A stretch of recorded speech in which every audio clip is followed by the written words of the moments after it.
Peace. This is a meat and potato sorcery production starring myself, the Water Alchemist, and today's topic with a bonus is revenge ever justified? Well, that would depend on who it is. Revenge is justified accordingly, depending on the individual or party that wishes to take it. Abrahamic religions will tell you one thing, but consider the source. If you really consider the source, vengeance is taken by angels, demons, even your so called prophets, whether it be Moses, Aaron, David, and Al Islam in the Noble Quran. When you deal with the Hadith, you know it's the Prophet Muhammad. And one thing that we must understand and get very clear is that never say what you will not do until you are in that situation.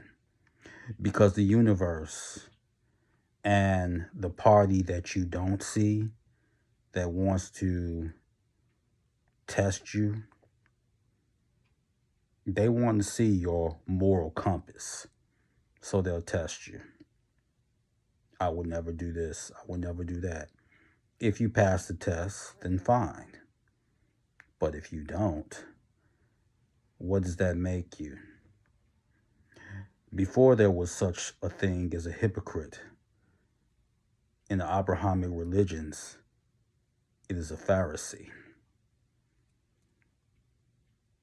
Would you take revenge if your mother was raped, sexually assaulted, and killed? More times than not, you would. If your father's only crime was going to the bank and coming home, and yet someone followed him and deprived him of his mortal existence, what would you do? If your child has suffered, the point that I'm making is that never say what you will do until you are put into this position. And sometimes religion is very much justified because it makes clowns, imbecilic morons, and humans think twice. Even though that's an oxymoron, because most humans don't think. Most humans are driven by baseless emotions, reactions that put them on the same level as a pigeon, where they procreate and they defecate, but they serve very little. So never say what you will do and what you won't do until you're put into that situation. Demons, will they help with justice, which is misnomered revenge? Contrary to what you heard, yes. Angels will help if it is justified. Daemons will do that as well, because we have to remember, if you break down daemons, it just means a wise spirit. That is all it means. So let that sink in for a minute.